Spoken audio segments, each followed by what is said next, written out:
Hi guys, Chris from the Ultimate Recycler. I'm in my shed with one of my good fans. You're all my fans too, right?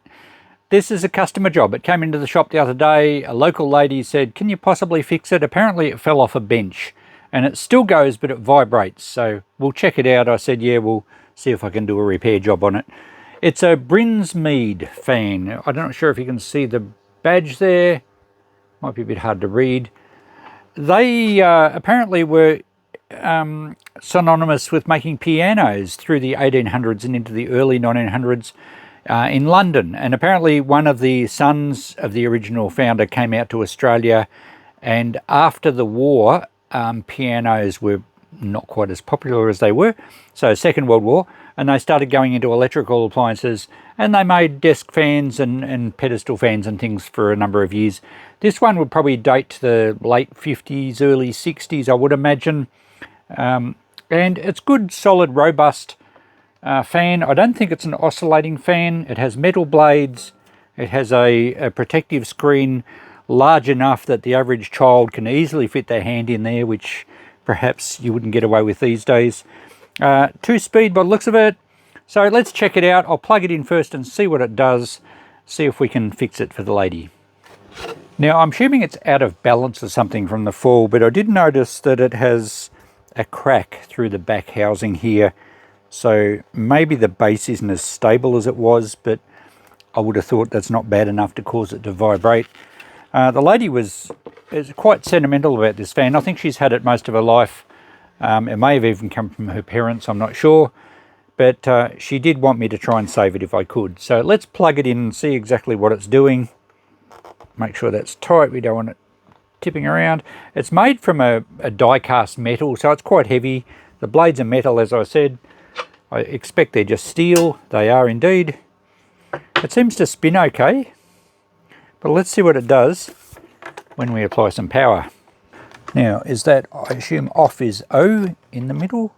Oh no, it says, well, L, O and H. So I guess that's low, off and high. And for some reason that off one doesn't want to press in.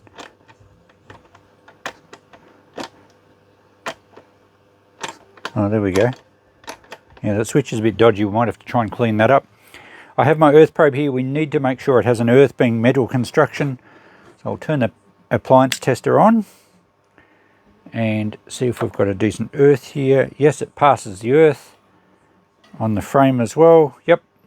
So it's got a good earth. Let's see if it works on low. Well, it's going to work, but it's taking a while to wind up. Oh, it's got a bit of a rock to it. It's wobbling my entire bench.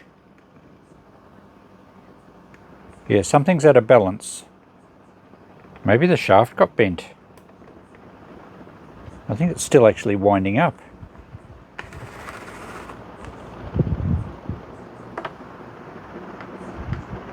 So it's wobbling the screen around a lot. Let's put it to high. I'll just sort of cringe away a bit as I do that.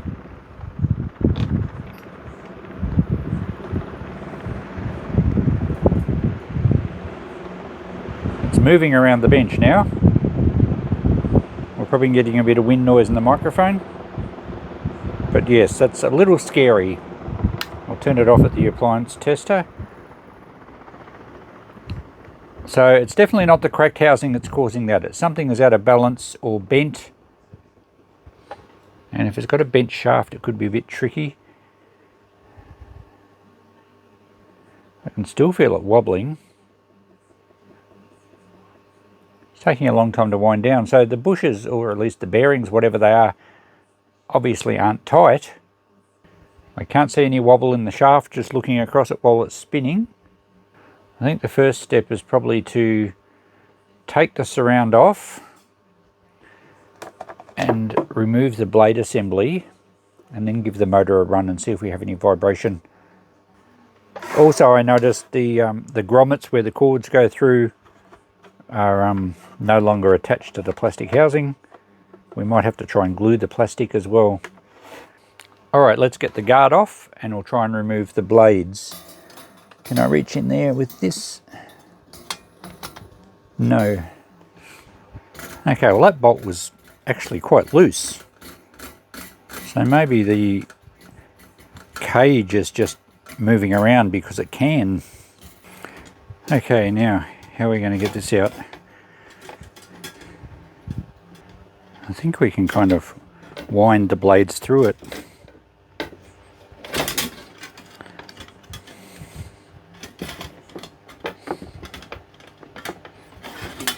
There we go. The frame's okay, it's quite solid. There's no broken welds or anything. Now the blade assembly we'll just remove from a set screw, just a single one, which in itself would actually put the blade assembly out of balance a bit.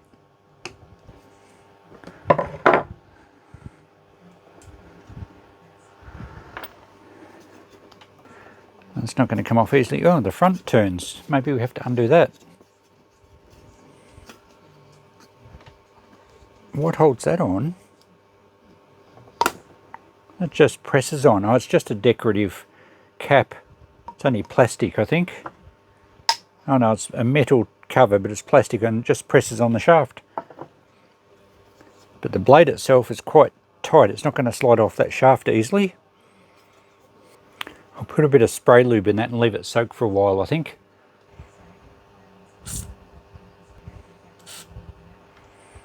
So I bought a can of this PB Blaster a while back after watching a few people use it online and claiming it was very good stuff. And it does seem to work well, but one complaint is you can't get a little dribble out of it. It's like a tap that's flat out or nothing, and you'd end up spraying it everywhere. Perhaps that's a ploy that the companies use to make sure you use it up quickly and buy another can. But it seems to work okay. I'll put a little bit on the front too. See, look at that, everywhere. Alright, we'll leave that soak for a bit. So that's been soaking for quite some time. I'm not going to try and hammer it off. I don't want to stress the bearings on the fan. So I've got some multi-grips here, which I'm going to hold the back of the shaft. And I'm just going to see if I can twist it, because it only had the one set screw and the shaft doesn't have a flat spot. Oh, there, easy. Did that move? Yes, it did. There you go. So that PB Blaster seemed to work quite well. So I'll work this back and forward.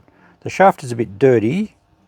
I might run a bit of emery around there just so it slides off, but that's certainly free on the shaft now. And probably we can maybe work it off.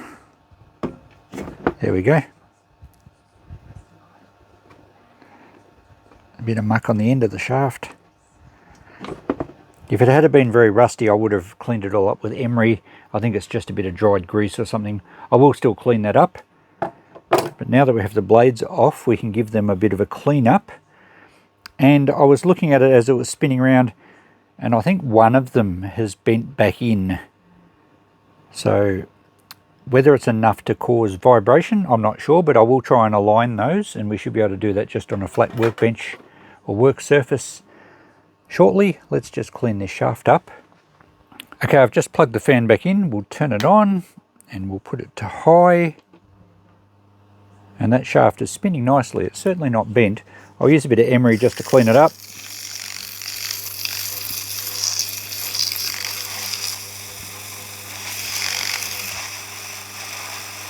Doesn't appear to have enormous power.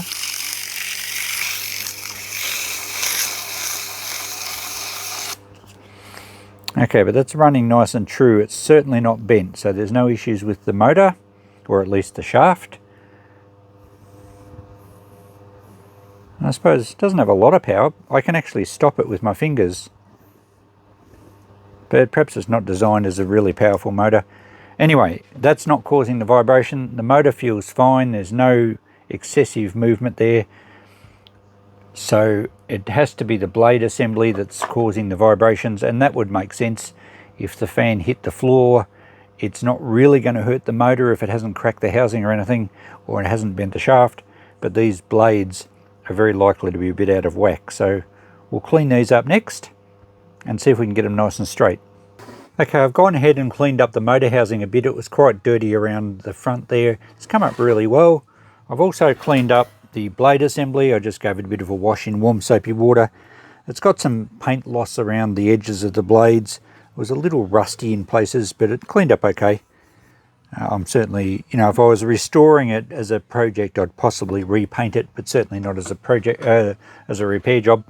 I did go the extra mile and clean up the chrome cage. All I did was use some fine steel wool, and wasn't actually that rusty. I think it may have even been a bit of oil splatter from someone may have oiled this at one stage. There are oil holes for the motor.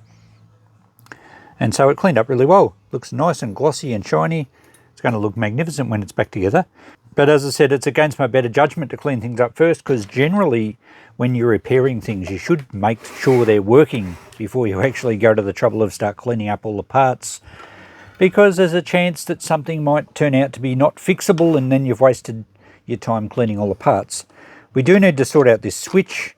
It's really not working properly at all, but that's a secondary problem.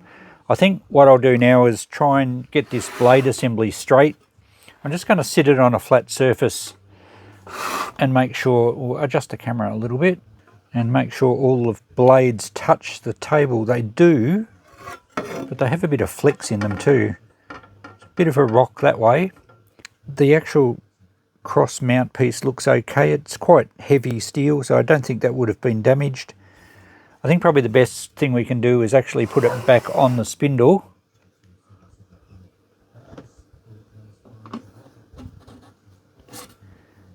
And then maybe have something on the bench where we can make sure each blade is the same distance from it as it spins around.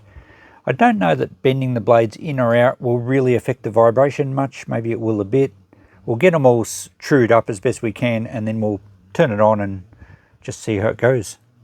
I've got myself a surface gauge, I think they're called. Well, it's something that has nice fine adjustments and a maneuverable point or a scribe, and it's used for making sure things are true in a lathe, or making sure a surface is dead flat. So it's very rusty. I found it in a box of junk one day and I thought, that's a beauty, I'm going to keep that. And I have used it for checking if crankshafts have been bent, so it's handy. I will clean it up one day. We might even do a video on it. I know I say that about everything, but it's not something I'm going to sell. It should be quite useful for what I want to do here.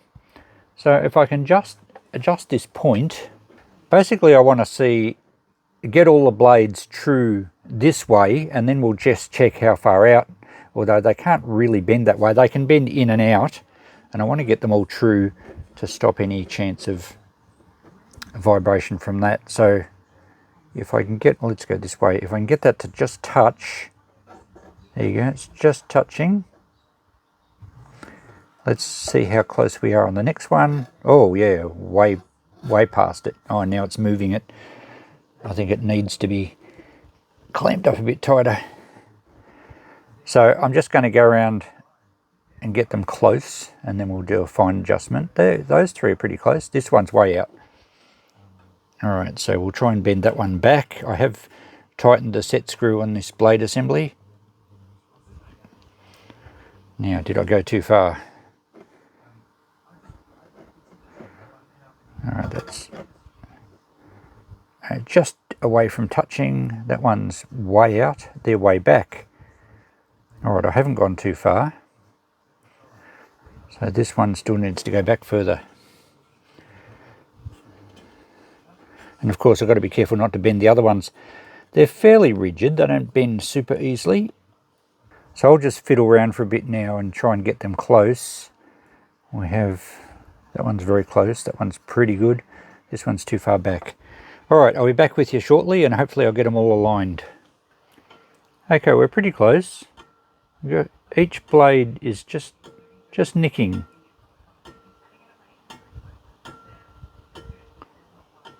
Okay, that should be good that way. Just checking the bottom of the blades, or the outer extremity of them, and that's pretty close, but I don't expect that would move, because it's not like the mounting in the center can kind of stretch or compress, and they're all fine. So the blades should be pretty balanced. Well, at least they're not bent to cause an issue. I guess the only thing that could keep them out of balance is if somehow there was extra weight on one blade or less weight on another, but I can't possibly see how that would have happened. Alright, I guess the next step is to just power it up carefully because we don't have the cage on it, and see if it runs smoothly. Okay, I think I'll press this on low to save putting my fingers near the blades, and turn it on from the appliance tester. There we go. And that sounds good, and I can't see any vibrations. That's excellent. Reaching around behind very carefully. Yep, there's no vibrations at all there. So we fixed the trouble. It must have been that some of the blades were bent forward and some back. That's running nicely now, nice and smooth. Right, next step is to address the switch issue. So let's remove the bottom panel and access the switch. I've just noticed that there's only 1 foot left, and it's very hard and perished. And I don't think it was even sitting on that anyway. I think it was sitting on the edge. There's a couple of chips to the edge. I might have some rubber feet to go in it. You guys know I save rubber feet off things. So I'll have a look and see if I can find any. It looks like it just needs rubber ones that push into the holes. They're not screwed in. Because that will help with any vibration as well if it's sitting on rubber feet rather than on the edge of the base and the housing, because that would allow it to vibrate across a desk or something. Okay, I assume that one's holding in maybe an earth screw and probably a connector block or something. Let's see if it'll come out now. There we go. An earth and a connector block. There we go. I picked it. Right, we also need to put these grommets back in. We may need a little bit of silicone or something to hold them in. Very simple wiring. So nothing really to go wrong here. You can see the older colours of the mains we used to use in Australia back in the 60s and early 70s. Red was active, black was neutral, green as earth. And then the red became brown and the black became blue. I'll make sure that earth screw's nice and tight. We'll check the screws here to make sure these aren't loose. I need a smaller screwdriver for that. We'll check them in a minute. Here's our switch. And it's, I think it's just bound up. There is a spring in there and it still seems to work, so the spring's not broken. I think it's just a bit tight. Probably used to have grease or something in it. It's coming better with a bit of use. I think we'll just put some deoxit contact cleaner in there because that has a lubricant in it anyway. And I think that's all it's going to need. Okay, I don't think I need to take it apart or anything. It all seems to be okay. Nothing's broken. That's working much better already. Fairly primitive type switch, just a piece of metal that's rocked from side to side, and the off position just pushes both sides down.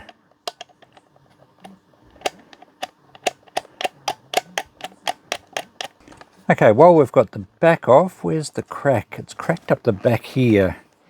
It hasn't broken through to the bottom, so it's actually really not affecting anything. Structurally, I don't know if it's even worth doing anything with. I think we'll just leave that.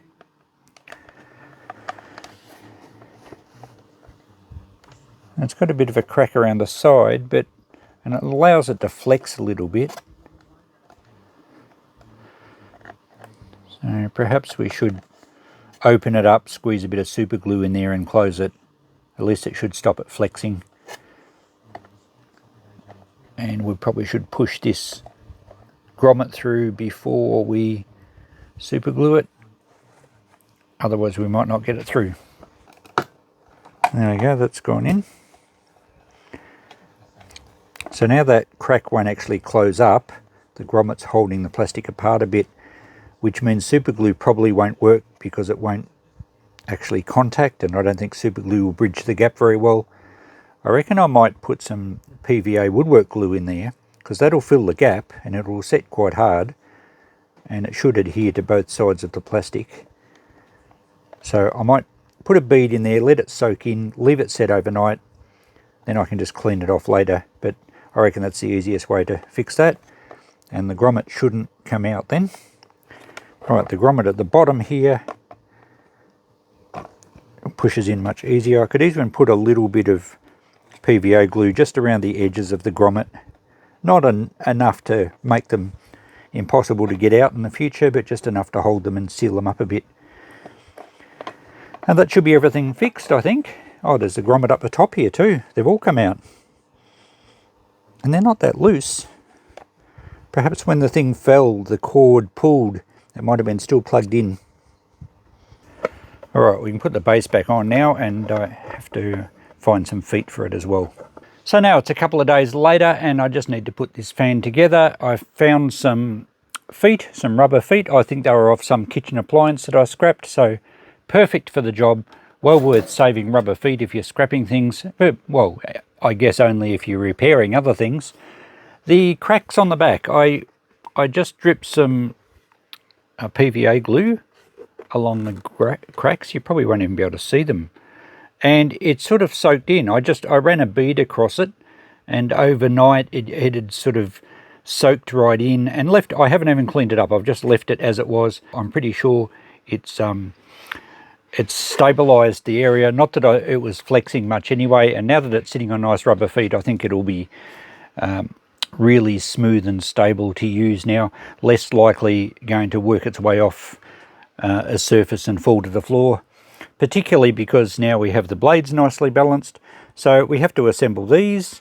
I think I've got to put this on first, and then we've got to work the protective screen or guard around it. I might even not tighten that up just yet. And we'll kind of work this on without bending the blades, because I've got them perfectly aligned now. So I think we've just got to work this in and kind of just turn the blades into it. Just about there. It's a little tricky. Actually, maybe turning back the other way works. I'm just trying to be careful not to put any pressure on the blades and bend them again. It's not quite going to work. I think actually we might be able to take this off and then put this in here separately, which should be much easier to do. Should be, I say. There we go. There's always a way. So now that that's in, we can fit the blade to the motor spindle. Perfect. And now we can put the bolts back into the motor housing, which will be a little fiddly, but we got them out, so I'm sure we can get them in.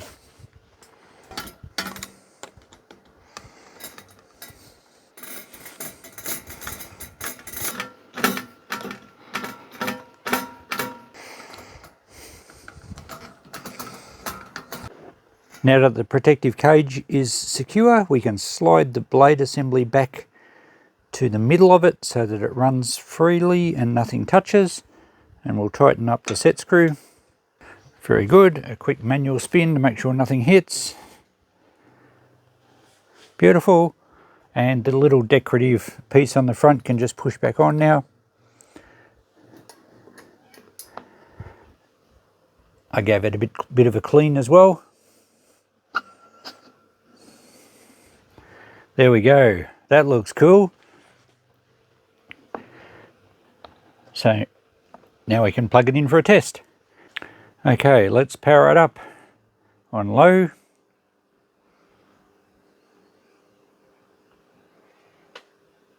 That's extremely quiet.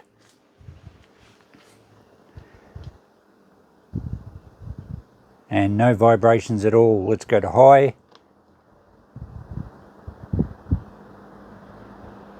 You'll be getting some weird effects on the blades, you know, the old wagon wheel effect on the movies where the wheels appear to go backwards. That's awesome. Sounds good. It is sitting on the towel, but there's no vibration at all, or very little, just a little bit. but nothing like what it had. Excellent. Switch works better too. And there we go, guys. A fan now can go back to its owner. Perfect timing too, because the weather's getting hot here again. It's been a good afternoon for testing a fan. I enjoy fixing these old ones. It's great to keep them in circulation. Too many people these days, especially modern fans, they're not even worth looking at because you can buy a new one so cheaply, which is such a shame. I would still try and fix them. This one, easy fix, really just a balance issue. We repaired the cracks, we repaired put the grommets back in the casing so it's a bit safer. And what else do we do? Oh, we lubed the switch and it works better. So there we go. Bit of a birthday for the old fan. And I mentioned in a recent video that I had a fan of my channel, young Spencer, come in with his mum and met me at the shop, had a chat, and Spencer collects fans, so I think he would have enjoyed this video. They're always worth saving, these old ones, and aren't they beauty? They've got a lot of character. Thanks for watching, guys. We'll catch you in the next video. Bye for now.